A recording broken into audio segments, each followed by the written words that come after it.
So it seems that Games Workshop's going for back-to-back Codex releases. This week sees the release of the Big Space Wolves launch box, but also quite a lot more for 40k besides. The new chapter-approved mission deck, which might mean that there's a new balanced data slate on the way, and also a Crusade Armageddon book, some terrain and a novel. Let's talk through the week's releases with a focus on the Sons of Rus.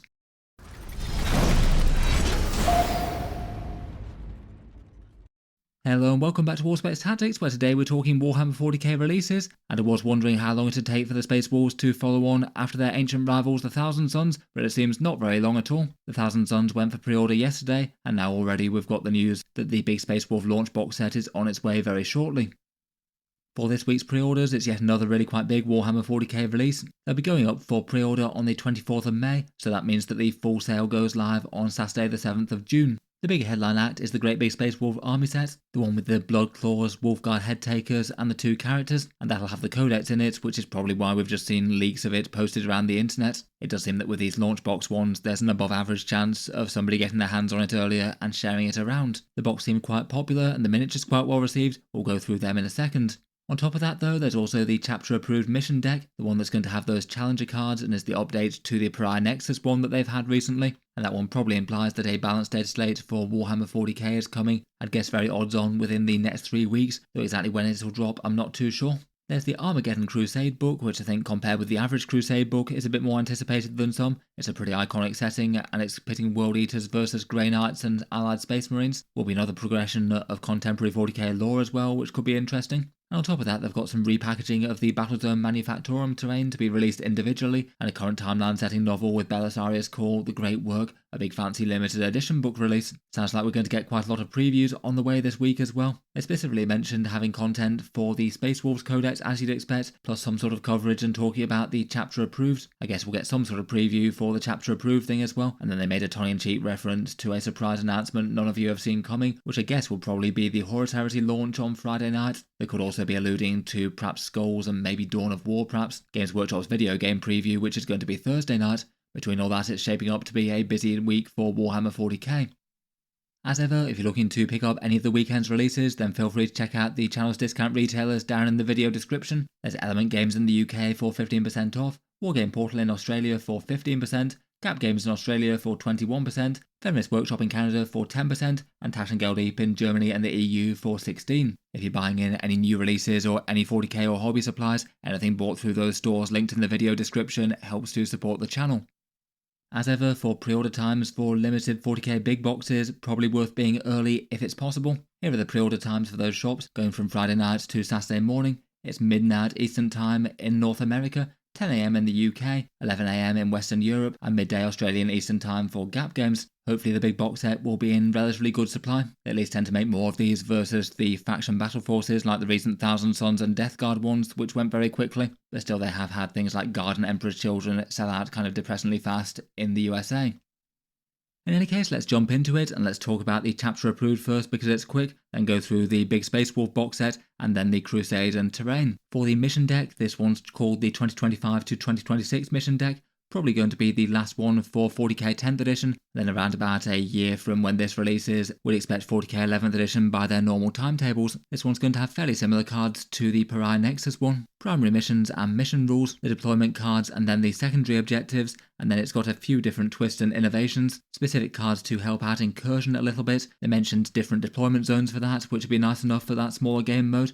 Asymmetric missions where you might not have the exact same objectives or exact same deployment zones. Seems like a good idea to add a bit more variety for casual play, though I guess that won't be recommended in tournaments and things. And then the more tournament standard style 2000 point Strike Force mode. Sounds like the single biggest shake-up will be the challenger cards, and secret missions being replaced by those, and these are aimed to be a sort of catch-up mechanic, cards that offer you bonuses once you're 6 victory points behind or more, so it's usually going to be round 3 onwards. As mentioned, this one's almost certainly going to drop at a similar sort of time to a big balance update with points costs and rules changed around and things. The last one for Pariah Nexus was kind of monumental in just how much stuff they dropped. That basically could happen anytime roughly in the next 3 weeks or so, though my guess would be shortly before they go on full sale around about the 5th of June. It could be earlier. They have given us some example challenger cards. Basically, for each one that you get, you have either got the option of doing a 0 CP stratagem that can give you an advantage in some way, or having an easy objective to catch up a little bit on victory points. I feel like the reaction to them has been a little bit on the dubious side. For some games, I'm sure they will make them slightly closer than others, but might be a bit arbitrary in rewarding armies that might not score super high early on, but then push the table and score huge at the end of the game, and maybe give them an advantage that wasn't necessarily needed. Aside from that though, small changes to missions, rules and objectives could be kind of big deals in terms of how much 40k is taken up by this. At the moment we don't know if they're going to go heavy and rewrite loads of objectives or keep it kind of minimal, and what sort of stuff is going to come in the digital content. By the normal prices for these, they should probably be around about £20 or $35, and fingers crossed they make enough of them this time, as the Pariah Nexus ones got sold out very, very quickly. That's maybe not a great look for perhaps the main way to play Warhammer 40k. Next up, and as mentioned, the big ticket release of the week is the Space Wolves army set. This one's the big launch box for the Space Wolves with 5 of their new plastic kits. It looks like there's 9 major kit releases for the Space Wolves in total now, with Logan Grimnar, Njal Stormcaller, Arjak Rockfist and the Wolfguard Terminators all being released when the actual Codex drops for its individual release. This one is just the Battle Force box set as usual. The individual sale of the Codex and the other kits and the Combat Patrol, they'll all come later. In theory at least, supply of these battle forces should be better than most of the faction-specific ones, say like the Death Guard and World Eaters got, and kind of similar to the Death Corps of Krieg and Emperor's Children, which often still sold out because they were really quite popular releases and lots of people bought them. But you could tell that Games Workshop made way more of them compared with the slightly more run-of-the-mill battle forces. I've not seen confirmed pricing yet, but it's kind of likely to be £145, $230 or €180. I think it would be a surprise if they didn't price it the same amount as the Blood Angels or the Death Corps of Krieg army sets. For the contents of the box, they've got this in it. The Wolf Priest and the Wolfguard Battle Leader are the 2 HQs to lead the Wolves into battle. Then there's 2 sets of their troops, 1 set of Blood Claws and 1 set of Grey Hunters, 10 models each, 3 Wolfguard Head Takers as their fighting elites, and 3 Hunting Wolves to go alongside them. They also have the Codex with the cover art limited to the box, and then datasheet cards for quick reference of the units. To go through those, first up we've got the Grey Hunters and Blood Claws. The Grey Hunters often having their pistol grip bolters and chainswords, so fairly good skirmishing troops to deal with light infantry. I feel like a nice balance of fairly standard troops, but also quite nice Fenrisian touches to the miniatures too. The pack leader can take a power fist. We know most of their rules already. They're OC3, move 7 inches, and then get 3 bolter shots each within half range. It looks like they've got the Assault Intercessor special rule where they reroll 1s to wounds and then reroll all wound rolls against objectives. The Blood Claws are their more hot-headed young equivalents, younger and less experienced Space Wolves all ready to prove their valour in battle with chainswords. Again, similar sort of vibes, but less of world-weary warriors, and more young Space Wolf berserkers here with a good sense of motion with their legs running forward. They've got their Sergeant Leader who looks a bit like Lucas the Trickster as well. They showcase their datasheet in previews. It looks like they can be taken in squads of 10 to 20, so you can have some Horde-style Space Wolves here if you want again. No special weapons, but they're able to take a Lightning Claw on the Sergeant and a Plasma Pistol, and their special rule is Advance and Charge. The Wolfguard Head Takers are the sort of 3 model elite equivalent for things like Blade Guard or Inner Circle Companions, the difference being that these guys come with 3 Fenrisian Wolves as well. They've got the option to either take Shield and Axe or Axe and Power Sword. I think they said 6 attacks if they're dual wielding. I'd guess maybe something like 4 attacks if they're not perhaps. Pre-game you select a unit to be their prey and you get precision and devastating wounds against them. They said their wolves fight separately somehow. They do appear to be on the datasheet when it was leaked, and they are confirmed to be a 3 wound unit. That was kind of expected though, similar to Blade Guard. Next up, we've got the Wolfguard Battle Leader, quite a fun and flexible one. You've got the option of a shield versus a plasma pistol in the offhand, and then a hammer or power weapon in the other one. Really quite a cool looking dynamic character miniature, and it looks like he's going to be the unique lieutenant equivalent of the Space Wolves. Looks like he's got 5 wounds at base, which is quite fun, and a 4+ invulnerable save. He can apparently lead all the Head Takers, Blood Claws, or Grey Hunters, any squad if you'd like. Then finally for miniatures, we've got the other HQ in the Wolf Priest, Chaplain and Apothecary in one role, and they didn't have a dedicated miniature for a generic one for this guy, plus they've got some nice alternatives with different facial hair. People rated him as their single favourite miniature out of the box set. He does have a lot of character. Seems that from the stat line they gave for him, he's basically a Chaplain but with a 7-inch move and a different alternative special rule. Looks like he'll be giving +1 to wound for his unit, and then his secondary rule is healing his squad in some manner. Then we've got the datasheet cards, which should be £20 or $35. Fairly handy enough visual aids for some quick reference I think, so they do add some value. And of course we've got the codex itself, Codex Space Wolves, which are usually sold a little bit cheaper versus the other codexes out there for other full-fledged factions, given that these are supplement books to Codex Space Marines and you need both books. They said there's 3 detachments for these, each with a saga for the army to do, and you get an additional rules based on that. There's 20 datasheets there, now we have them confirmed what's staying and what's going, and as ever the points in the book won't be the final ones. For the last 2 launch boxes they've given us digital points, either fairly similarly to when the box sets actually came out, or letting content creators share them and then everyone repost them. As per the last video I talked about, we did get some teasers and leaks for the codex, including the entire unit list. These are the things that are staying in the codex. Fortunately, Thunderwolf Cavalry survived, as did Wolfen, and gained a separate datasheet for the Hammer one. Then we've got all the new kits in the box with the Wolfguard Terminators and then Fenrisian Wolves. Their unique Dreadnoughts survived with Bjorn the Fell-Handed, Murderfang, the Wolfen Dreadnought, and Venerable Dreadnought. Then the newly resculpted special characters, and also Ulrich the Slayer is still here as well. The only generic characters seem to be the Wolfguard Battle Leader, Wolf Priest, and Iron Priest.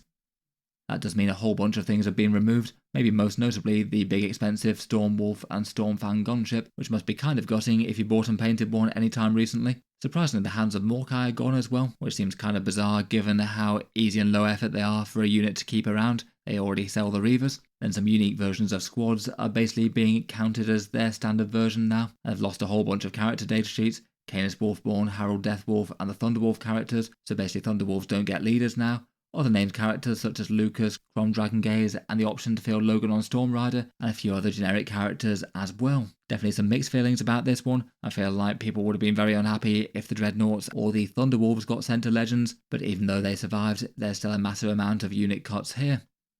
For points in the box, it looks like it's around about 555 points or so. Not enormously high, but not enormously low for one of these big box sets with a codex in. Seems acceptable enough on that metric. If it is sold at the $230 and £145 price, then it looks like it's around about a 33% theoretical discount, so pretty well in line with Games Workshop standard on discounting things there. Obviously that's dependent on you actually wanting all the contents of the box though. In general, you guys seem to be pretty hyped about it, giving it a 3.8 out of 5 in terms of value. People seeing this as one of the better deals that Games Workshop's come out with in recent times. Quite liking the miniatures and getting the codex in the box are both big draws, I guess. Overall, between all that, looks like it's going to be pretty popular.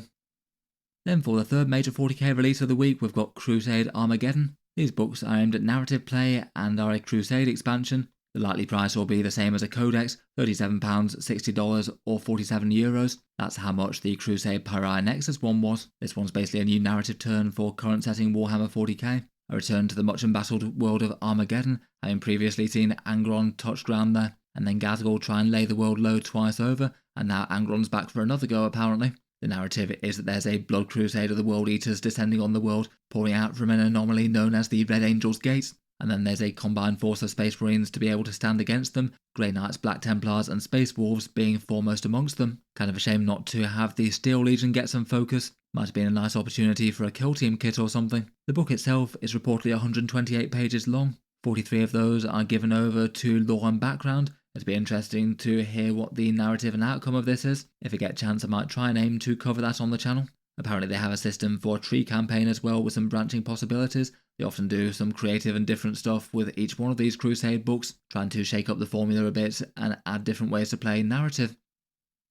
Then we've got the 2 other 40k releases this week. There's the re-release of some Battlezone Manufactorum sets, a great big fuel storage tank, the sort of storage fane things which are fairly functional ruins for line of sight blocking and stuff in 40k, and then a sort of communicator shrine type thing. These ones are all going to be sold individually and might have some interest for people who wanted to pick them up. Games Workshop do seem to be a bit hit and miss with keeping terrain sets in stock consistently. Finally, we've got Belisarius Cawl, The Great Work. This is a current setting novel by Guy Haley, and apparently this book sees him visiting the sides of the Emperor homeworld, trying to find some crucial component of his great work. I believe a lot of his recent lore has been focusing around fitting Imperial ships with liminal abrasors to dampen the warp. I don't know if it'll be part of that for the Imperium to try and re-establish itself to the Imperium Nihilus, or something entirely unrelated. I feel like compared with the average 40k novel release as well though, there's a bit more chance of some plot development things happening in this one compared with elsewhere. In any case though, it's certainly a pretty big Warhammer 40k release week. Let me know your thoughts on the upcoming Space Wolves. Would you be tempted to pick up that army set or not? And let me know your hopes and fears for the chapter approved cards and things. Looks like 40k is in for another shake-up, and the cards themselves might be just part of the story if they drop a similar sized digital update to what they did for Pariah Nexus. As mentioned, feel free to check out the channel's affiliate discount retailers linked in the video description if you're thinking about picking up any of this stuff or hobby supplies in general. They save money versus Games Workshop, and anything bought through those links specifically helps to support Auspex Tactics. I'll leave that there for now though. Feel free to subscribe if you'd like to see more like that. I'll certainly have my work cut out this week, I think, with the amount of previews and teasers they're going to be dropping, and I look forward to reviewing the Space Wolf Codex when it's out, of course. As mentioned, check out the discount links in the video description or the channel's Patreon page if you'd like to support and keep the videos coming. A massive thank you to any who are if you're watching regularly. It is cool to be able to do this as my full-time YouTube thing. In any case though, I'll leave that there for now. An enormous thank you for listening, and I'll hope to see you guys next time.